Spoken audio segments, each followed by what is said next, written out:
చాలామంది intermediate fasting అని ఈ మధ్య కాలంలో బాగా పెరిగిపోయింది అది. సో, ఈ ఫాస్టింగ్‌లో ఇంకొంతమంది ఏం చెప్తారంటే, ఒక బిర్యానీ రోజు తినొచ్చు. రోజు తిని బిర్యానీ తిని మిగిలిన రోజంతా గూడా ఫాస్టింగ్ ఉండి ఒక బిర్యానీ తింటే తగ్గుతాము, హెల్తీగా ఉంటామని వాదించే వాళ్ళు గూడా ఉన్నారు. నేను వాళ్ళతో అదేంటది బిర్యానీ అనేదే అసలు ప్రాసెస్డ్ గదా! సో, అదెలా తీసుకుంటారు అంటే, లేదు మీరు కావాలంటే చూడండి, మీరు ట్రై చేయండి, మీరు కూడా తగ్గుతారని నాకు సజెస్ట్ చేశారు. So, is it true? అసలు అలా బిర్యానీలు తిని తగ్గడం అనేది కరెక్టే అంటారు? తీసుకోవచ్చు. బిర్యానీ తింటే వెయిట్ తగ్గరు అని కాదు. It depends on overall nutrition మీకు. లైక్ ఆ రోజులో మీరు బిర్యానీతో పాటు ఏం తింటున్నారు? అండ్ బిర్యానీ కూడా ఎంత తింటున్నారు? రైస్ ఎక్కువ తింటున్నారా? Chicken like protein part, meet part ఎక్కువ తీసుకుంటున్నారా? అందులో మోస్ట్‌లీ చికెనే ఉంటది కదా! సో, చికెన్ ఎక్కువ తీసుకొని రైస్ తక్కువ తీసుకుంటున్నారు. దాంతో పాటు సలాడ్ తీసుకుంటున్నారు. రైతా తీసుకుంటున్నారు. మిక్స్ వెజ్ రైతా ఏదైనా తీసుకుంటున్నారంటే biryani is a fine. Good meal. Whole meal అయిపోతుంది మీకక్కడ. But cooking method. చానా రోజులు బయటియి తీసుకుంటున్నారు అంటే అల్టిమేట్‌లీ గ్యాస్ట్రైటిస్ వస్తుంది. అల్సర్స్ ఫార్మ్ అయితాయి. అవన్నీ ఏ ఆయిల్ యూజ్ చేస్తారో తెల్వదు. సో, సాచురేటెడ్ ఫ్యాట్ కంటెంట్ పెరిగిపోతుంది. అవన్నీ మళ్ళీ కొలెస్ట్రాల్ ఇష్యూస్ అవి వస్తాయి. సో, బిర్యానీ తీసుకొని వెయిట్ లాస్ కావచ్చా అంటే కావచ్చు. యెస్. బట్ ఓవరాల్‌గా నేను బిర్యానీనే తింటా 1 మంత్ అంతా అంటే డెఫిషియన్సీస్ వచ్చే ఛాన్స్ ఉంటది. సో, మీట్‌లో మీకు ఐరన్ అవి ఉంటుండొచ్చు. బట్ కాల్షియం పార్ట్ మళ్ళీ ఎక్కడ ఉంటది? మెగ్నీషియం కానీ లైక్ మైక్రో న్యూట్రియంట్స్ అవన్నీ ప్రాపర్‌గా బ్యాలెన్స్డ్‌గా రాకపోతుండొచ్చు. సో, వాటితోని పాటు కూడా మిగిలిన మీల్స్‌లో అట్‌లీస్ట్ వెజ్జీస్ కానీ, ఫ్రూట్స్ కానీ ఇంక్లూడ్ చేసుకోవాలి. So, come to children. చిన్న పిల్లల్లో కూడా డయాబెటీస్ వస్తే నిజంగా చాలా బాధేస్తుంది. అలాంటి పేరెంట్స్‌కి మీరిచ్చే సజెషన్స్ ఏంటి? వాళ్ళ బాక్స్ ఏ విధంగా ఉండాలి? లంచ్ బాక్స్ దగ్గర నుంచి, ఈవినింగ్ స్నాక్స్ దగ్గర నుంచి, నైట్ స్లీప్ దగ్గర నుంచి, వాళ్ళు ఎలా వాళ్ళని మోటివేట్ చేస్తూ అట్ ద సేమ్ టైం మంచి ఫుడ్ తీసుకుంటే వాళ్ళు కూడా చాలా హెల్తీగా, హ్యాపీగా ఉండే అవకాశం ఉంటుంది. సో, ఎలాంటి సజెషన్స్ ఇస్తారు? సో, యాక్చువల్లీ డయాబెటిస్ టైప్స్ ఉంటాయి. టైప్ 1 అనేది కంప్లీట్‌లీ ఆటో ఇమ్యూన్ కండిషన్. అంటే అక్కడ ప్యాంక్రియాస్ నుంచి ఇన్సులిన్ అనేది ప్రొడ్యూస్ కావాలి. బట్ దానికి అగెయిన్స్ట్‌గా మన బాడీ యాంటీబాడీస్‌ని పంపిస్తుంది. సో, ఇన్సులిన్ అనేది ప్రొడ్యూస్ కావట్లేదు. టైప్ 2 అనేది ఏంటంటే ఇన్సులిన్ చాలా వస్తుంది. కానీ రెసిస్టెన్స్ ఉంది. సో, టైప్ 1 అనేది మ్యాండేటరీ వాళ్ళకింకా ఇన్సులిన్ తీసుకోవాలి. సో, టైప్ 1 మోస్ట్‌లీ పిల్లల్లో యంగ్ ఏజ్‌లోనే స్టార్ట్ అవుతది. సో, కంప్లీట్‌లీ ఇన్సులిన్ డిపెండెంట్ ఉంటారు. వాళ్ళల్లో ఏంటంటే ఇట్లా ఫైబర్, ప్రోటీన్ సరిపోదు. కార్బోహైడ్రేట్ కౌంటింగ్ చేస్తాము.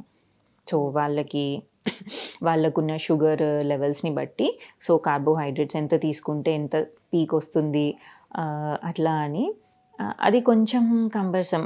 ఒకటి పిల్లలకి వాళ్ళకి అప్పటికి అంత నాలెడ్జ్ ఉండదు. వాళ్ళకి అంత బాడీ పైన అంత అవేర్‌నెస్ ఉండదు. పేరెంట్స్‌కి కొంచెం టఫ్. Very toughest in fact. ఎందుకంటే పేరెంట్సే care givers. As a doctors మేమేం చెప్తాం విజిట్‌కొచ్చినప్పుడు ఓకే. ఇట్లా చేయండి, ఇట్లా చేయండి అని చెప్పి పంపిస్తాము. డోసెస్ అడ్జస్ట్ చేస్తాము, వెళ్తాం. బట్ ఇన్ అండ్ ఔట్ వాళ్ళతోటి ఉండేది. సో, బాక్సెస్ పెట్టడం అయినా సరే కార్బోహైడ్రేట్ పిల్లల్లో ఎక్కువ రెస్ట్రిక్ట్ చేయము. లైక్ వాళ్ళకి ఎదిగేటప్పుడు కార్బోహైడ్రేట్స్ ఇంపార్టెంట్. వాళ్ళకి చాలా అవసరము. మనకి ప్రోటీన్ కంటే వాళ్ళ ప్రోటీన్ రిక్వైర్మెంట్ కొంచెం తక్కువ ఉంటది. అకార్డింగ్ టు ఏజ్ ఇవన్నీ. Right. So, up to 5 years ఒక రిక్వైర్మెంట్ ఉంటది. 5 టు అడోలసెంట్ వరకి ఉంటది. తర్వాత డిఫరెంట్ ఉంటది. దాన్ని బట్టి వాళ్ళ ఏజ్ అప్రోప్రియేట్ ఒక శాంపుల్ డైట్ ప్లాన్ ఇస్తూ కార్బోహైడ్రేట్స్‌లో ఒక్కటేం చెప్తామంటే కాంప్లెక్స్ కార్బోహైడ్రేట్సే ప్రిఫర్ చేయండి. ఓకే. సింపుల్‌గా ప్రాసెస్డ్ ఫుడ్స్ అవాయిడ్ చేస్తే బెటర్. ఇప్పుడు ఏంటంటే కొంచెము ఇన్సులిన్ పంప్స్ వస్తున్నాయి. సో, పంప్స్ వచ్చినప్పుడు బాడీకి ఫిక్స్ చేస్తాము. ఆటోమేటిక్‌గా అదే రీడింగ్ తీసుకుంటది. ఇన్ కేస్ మీరు కొంచెం ఓవర్ షూట్ అంటే మీ రెగ్యులర్ దానికంటే కొంచెం ఎక్కువ తింటున్నారు అంటున్నా కూడా అదే ఆటోమేటిక్‌గా సెన్స్ చేసుకొని ఇన్సులిన్‌ని రిలీజ్ చేస్తుంది. సో, దట్ స్పైక్స్ రాకుండా కొంచెం చూస్తుంది. రైట్. సో, ఫైనల్‌గా ఒక విషయం చెప్పండి. సహజారెడ్డి గారు ఎలాంటి ఫుడ్ తీసుకుంటారు? ఏం తింటారు? ఏం తింటే ఇంత యాక్టివ్‌గా ఉన్నారు, ఇంత హెల్తీగా ఉన్నారు అండ్ ఇంత బ్యూటిఫుల్‌గా ఉన్నారో చెప్పండి? సో, రెగ్యులర్ నేను మీల్ ప్లేట్ కాన్సెప్టే ఫాలో అయితా. ఓకే. వన్ థింగ్ ఏంటంటే what I did is last 2, 3 months నుంచి I completely cut down on white sugar. So, white sugar కంప్లీట్‌గా అవాయిడ్ చేసిన. సో, మేబీ ఈ స్కిన్ ఇదంతా మేబీ నా జెనెటిక్స్. ఓకే. సో దట్స్ దానికి నేనేం చేయలేను.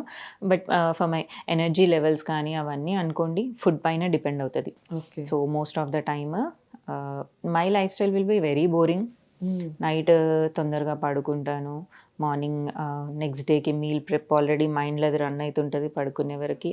సో పాప బాక్స్ ఇది, వాడికి ఇది, మా వాళ్ళకి ఇది లంచ్, మాకిది లంచ్. సో ఇది అని ప్రెప్ అయిపోయి నెక్స్ట్ డే మార్నింగ్ లేచి అవన్నీ చేసి పిల్లల్ని పంపించి మామూలుగా క్లినిక్‌కెళ్ళి ఇడ్లీ, దోస ఇలాంటివే తింటారా? ఇంకేమన్నా తింటారా? ఎవ్రీథింగ్. సో మాది కంప్లీట్‌లీ సౌత్ ఇండియన్. ఓకే.